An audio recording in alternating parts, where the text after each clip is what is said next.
Salut, moi c'est Kyle et je suis très content de vous voir regarder ma nouvelle leçon contextuelle dans laquelle on parlera des voitures.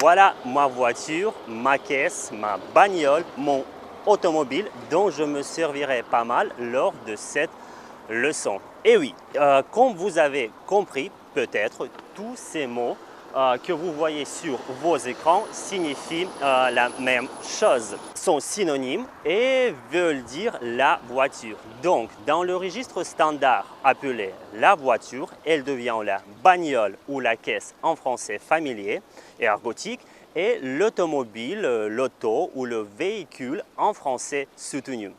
Ici, je dois remercier ma collègue Manon de Oh là là French Course. Allez vite découvrir sa page Instagram, mais bien sûr, après avoir regardé ma vidéo jusqu'à la fin.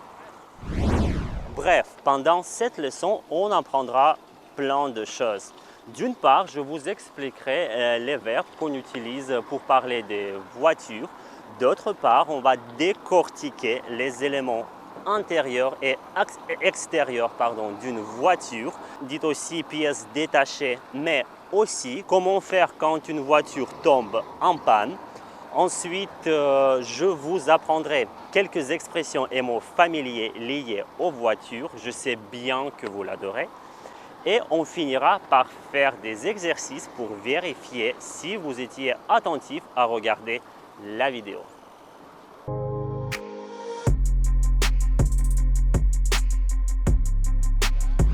Mais d'abord, un petit retour sur les moyens de transport qui existent aujourd'hui. L'homme, pendant son histoire, a inventé pas mal de trucs pour se déplacer. Un vélo ou une bicyclette, une moto, une voiture, un avion, un train, un bus, un car, un métro, un bateau, un trolleybus et bien sûr un tramway.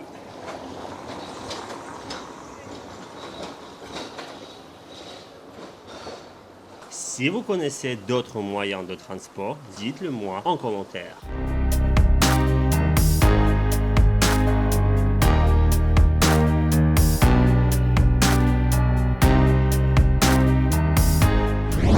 Alors, vous me demandez souvent sur les réseaux sociaux quelle préposition utiliser quand vous indiquez à l'aide de quel moyen de transport vous vous déplacez. Certes, la réponse est simple, mais elle pose souvent problème aux apprenants. Bref, si vous vous mettez dans le transport, on emploie la préposition en. Il faut dire je vais en bus, tu vas en avion, il va en métro. Pourtant, quand on est sur le transport, on opte plutôt pour la préposition à et on dit à cheval, à vélo, à trottinette ou à pied. Mais attention, avec la moto, aujourd'hui, toutes les deux formes sont possibles. Alors, on peut entendre à moto ou en moto. Mais avec le verbe prendre, on utilise plutôt un article. Je prends le taxi pour aller à la gare, vous prenez le métro pour ne pas rater un rendez-vous, etc.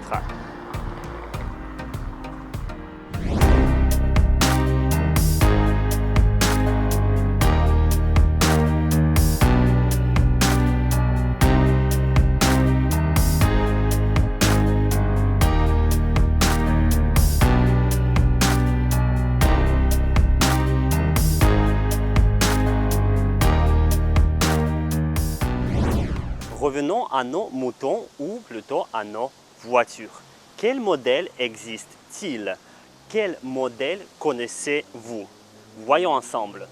Donc, il y a une berline, une petite cylindrée ou appelée aussi une petite citadine, une berline à ayons, une décapotable, un monospace appelé aussi un minibus, un cabriolet ou un cabriolet sport, une 4x4, 4x4, les voitures pour tout terrain, dont tous les 4 roues sont motrices, sont pilotes. Oui, un break, un coupé, une voiture d'époque, une limousine et bien sûr un camion et une camionnette. J'attends dans les commentaires la réponse à la question quel modèle vous avez. Bon, j'espère que jusqu'à là tout est clair et nous on continue.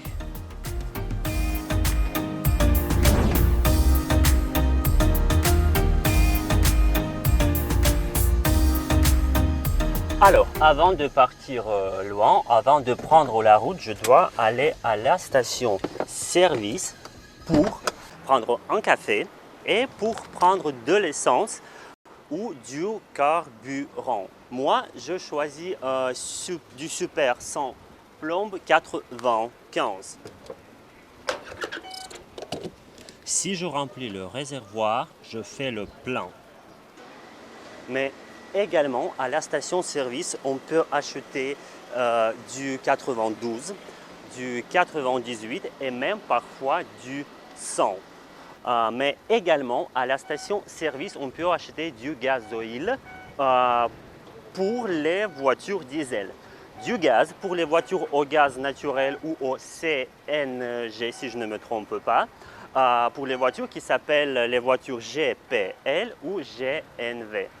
De plus, si on est super écolo et qu'on a une voiture électrique, oui, il faut donc recharger régulièrement votre véhicule.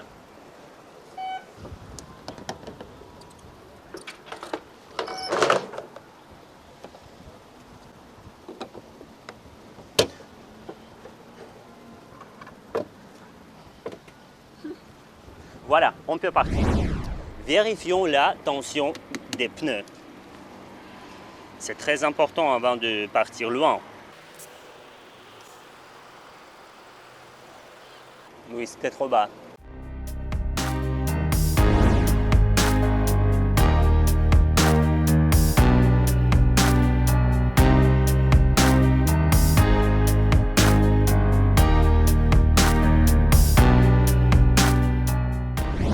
Bon, on y va. D'abord, je déverrouille ma voiture et je monte dans la voiture.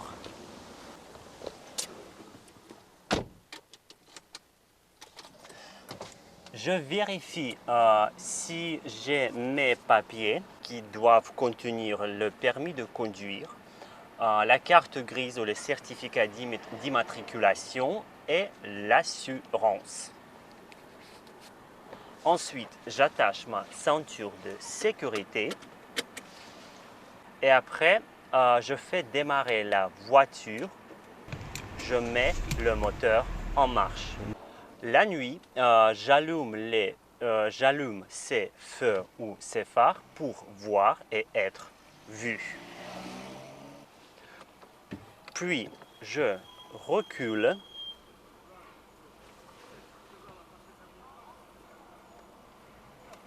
ou j'avance s'il le faut et je pars.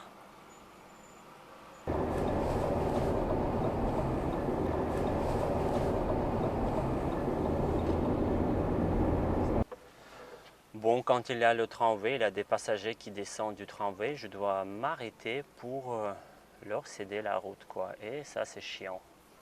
Bah, dépêchez-vous, quoi! Bon, je tourne le volant pour prendre un virage ou un tournant, sans oublier de mettre le clignotant. Je dois pas céder la route ici, donc je peux continuer tout droit. Allez, allez, allez! Connard, tu dors ou quoi? N'importe quoi. Bah, il a bien sûr les piétons. J'en ai Сука, блять, вы заебали, а!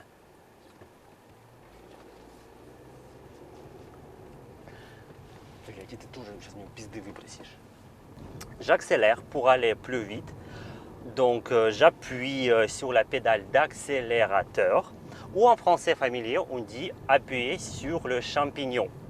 D'ailleurs, cette expression peut signifier quelque chose d'autre, mais ça, je vous explique à la fin de la vidéo. Ensuite, je freine pour ralentir en appuyant sur la pédale de frein. Voilà. Et si ma voiture n'était pas automatique, je devrais changer de vitesse. Je passerai donc en troisième, en quatrième, etc.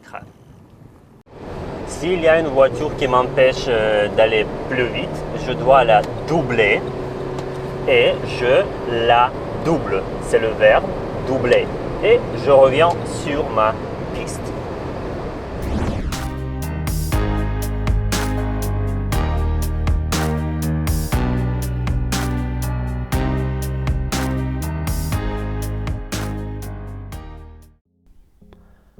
Passons d'ici aux éléments intérieurs d'une voiture, parmi lesquels je devrais citer le volant, le klaxon, la poignée, le tableau de bord, la stéréo, la manette de chauffage, la climatisation, un truc vraiment nécessaire, l'allumage pour faire démarrer la voiture, les feux de détresse au cas où, l'interrupteur feu, la commande d'essuie-glace, voilà, mais aussi le siège de conducteur, le siège de passager ou la place du mort, on en parlera à la fin, l'accoudoir, puis le levier de vitesse, le frein à main, l'airbag, la boîte à gants. Et pour finir, les éléments qui se trouvent sur le tableau de bord. Le compteur, la jauge d'essence, l'indicateur de température, l'odomètre, le compte-tours, l'horloge.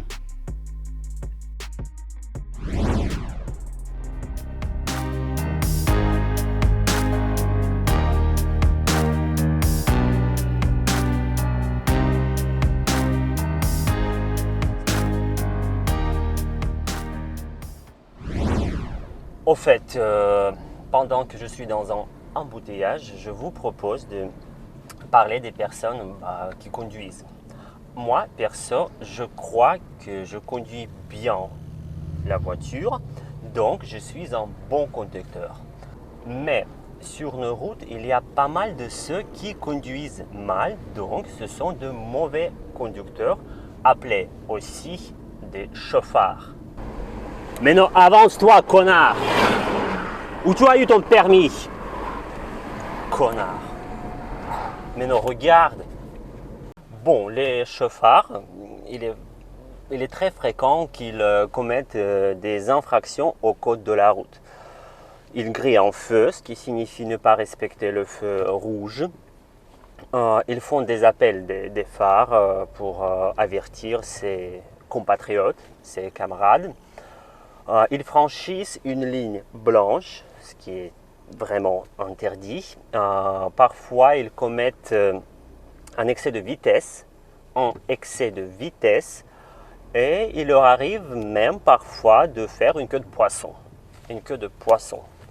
Par conséquent, ils obtiennent un PV. Un PV, c'est un procès verbal. Et ils doivent payer des amendes, quoi.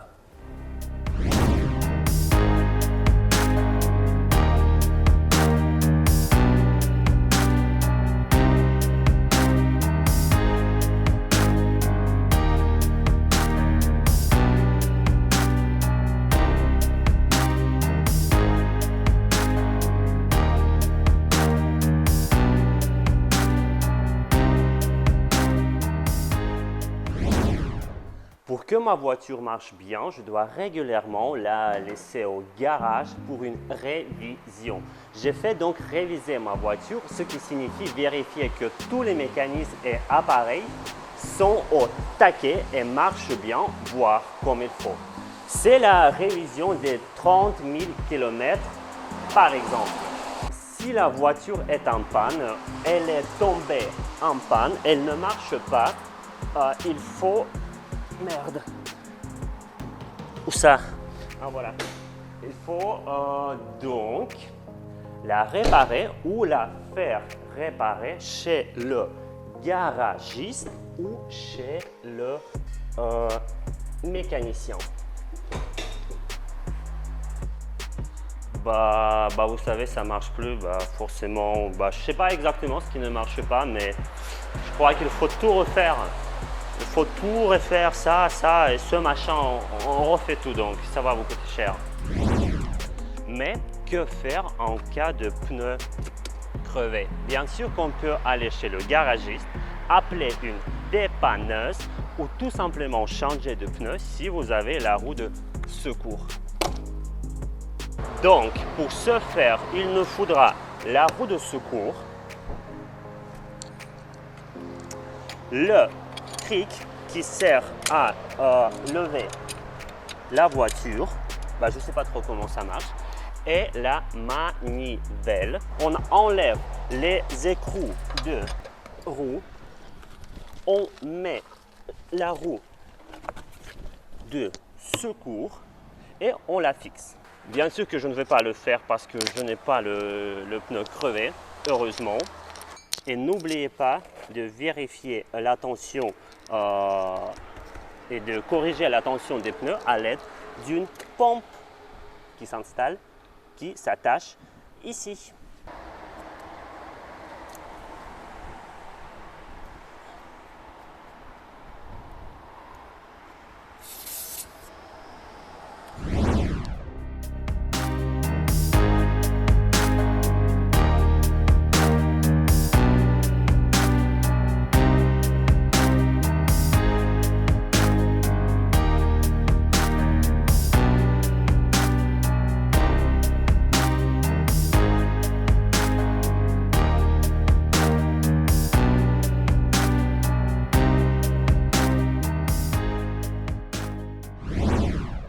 Passons-en aux éléments extérieurs de la voiture.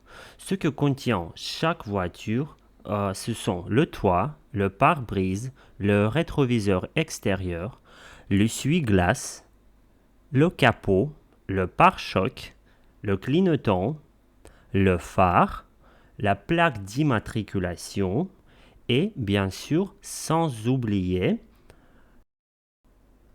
la porte, la roue, l'enjoliveur, le pneu, le coffre, la poignée de porte, l'antenne, la glace, le feu arrière, l'aile.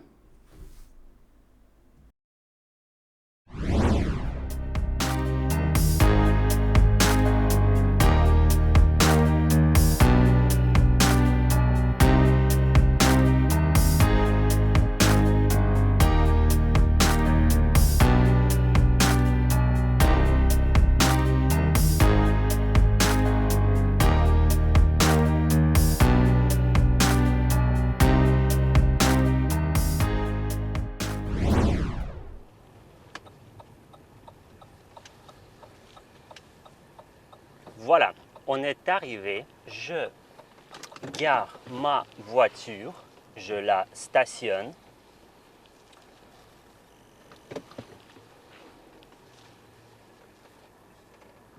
J'arrête la voiture, je coupe le moteur, je détache ma ceinture de sécurité, je peux descendre, je descends de la voiture et maintenant je peux la verrouiller.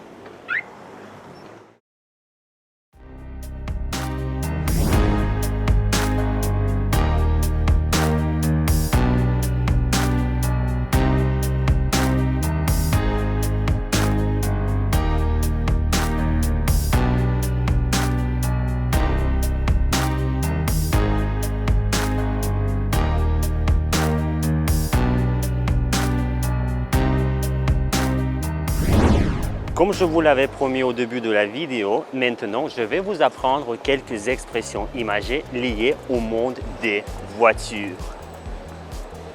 Comme par exemple ma première expression en voiture Simone, qui signifie partons, allons-y. Alors, en voiture Simone pour mes expressions en français liées aux voitures. Après l'expression en voiture Simone, ma deuxième expression c'est tête à queue. Il s'agit d'un mouvement de la voiture qui, après un dérapage, se retrouve dans le sens contraire à son sens de déplacement.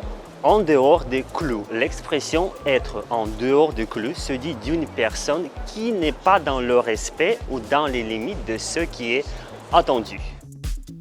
Mais d'où vient cette expression?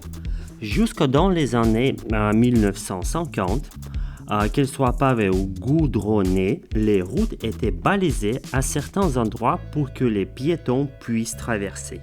Ces zones pour traverser n'étaient pas matérialisées par de larges bandes blanches comme aujourd'hui, mais par de gros clous enfoncés dans le sol dont seule la tête bombée était visible. Ils étaient enfoncés en formant deux lignes perpendiculaires à la route et donc les piétons devaient traverser entre celles-ci. S'ils traversaient en dehors de la zone prévue, on disait qu'ils étaient alors en dehors des clous. C'est vers le début de la deuxième moitié du XXe siècle, lorsque les clous sont peu à peu remplacés par les bandes blanches que nous connaissons, que l'expression naît et est généralisée. Sa signification va au-delà du code de la route pour englober tout comportement qui sort des règles ou des limites. Partir sur les chapeaux de roue. Cette expression très imagée est employée pour dire que quelqu'un a effectué un démarrage très rapide ou précipité. Appuyer sur le champignon. Lorsque quelqu'un demande d'appuyer sur le champignon, cela signifie qu'il faut accélérer. Aujourd'hui, sur les voitures, les pédales ont une forme plate optimisée pour pouvoir appuyer dessus facilement. Toutefois, les pédales des premières automobiles avaient une forme particulière. Au bout d'une tige métallique se trouvait une demi-boule sur laquelle il fallait appuyer. Il y avait donc une grande ressemblance avec les vrais champignons. L'expression « appuyer sur le champignon » est apparue par rapport à la forme initiale de ces pédales pour signifier « accélérer ».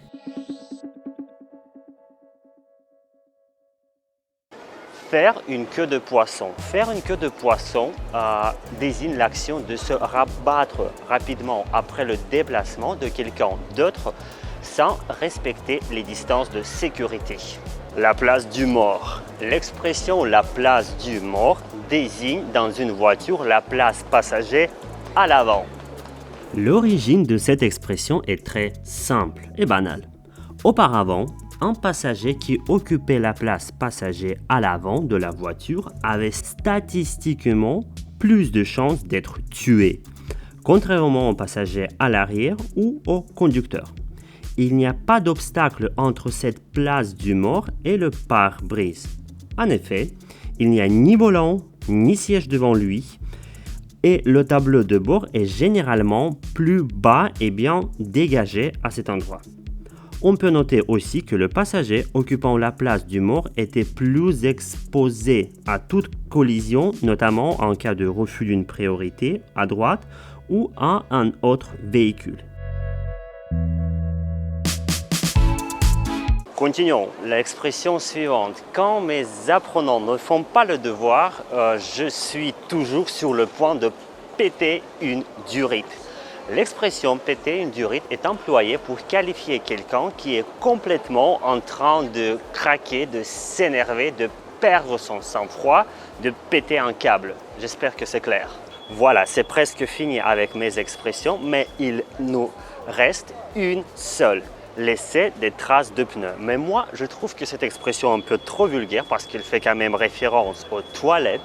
Et si vous avez envie de la découvrir, vous allez chercher sur Google. Et c'est tout.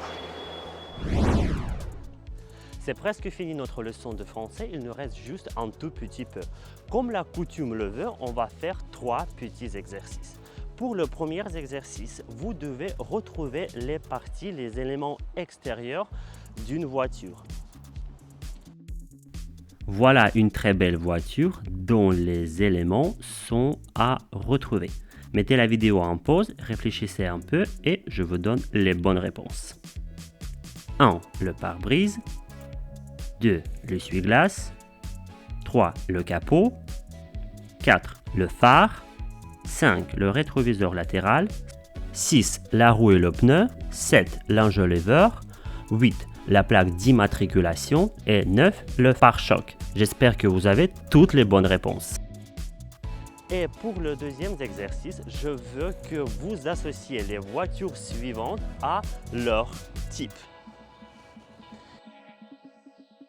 Voilà les 6 premières voitures. N'oubliez pas de mettre la vidéo en pause pour avoir assez de temps pour retrouver les types des voitures. Alors, numéro 1, c'était une voiture d'époque. Numéro 2, une berline à ayons. Numéro 3, en cabriolet.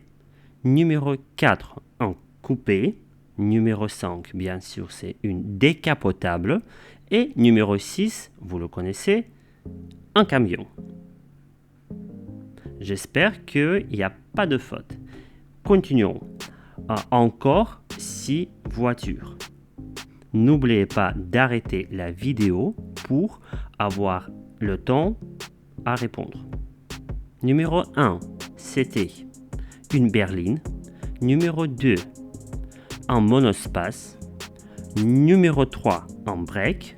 Numéro 4, une 4x4. Je n'ai pas fait exprès, je vous le jure. Numéro 5, une camionnette, un tout petit camion. Et numéro 6, pour une limousine.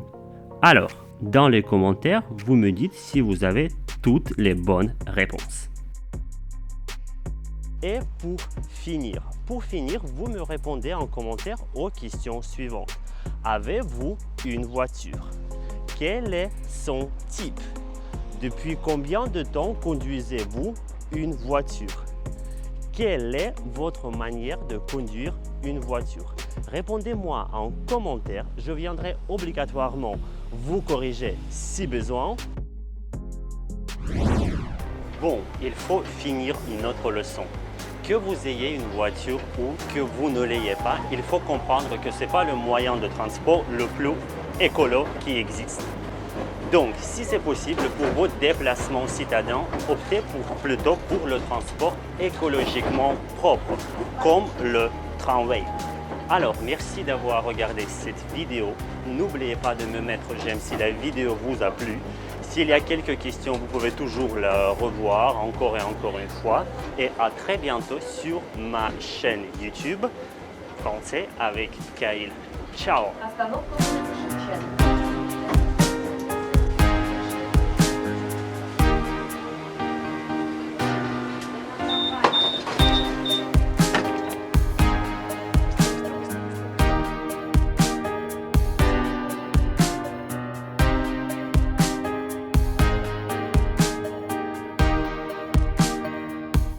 Coucou tout le monde, moi j'ai une voiture Lada et ma voiture est rouge cerise. J'ai une Toyota, elle est blanche et super pratique. Salut, c'est notre voiture, c'est une Mitsubishi. Elle est grise et ça date de 2010. Voilà ma voiture, c'est une Prius de Toyota, c'est rouge et pas rose et ça date de 2004. Bonjour, j'ai une voiture Mitsubishi Pajero.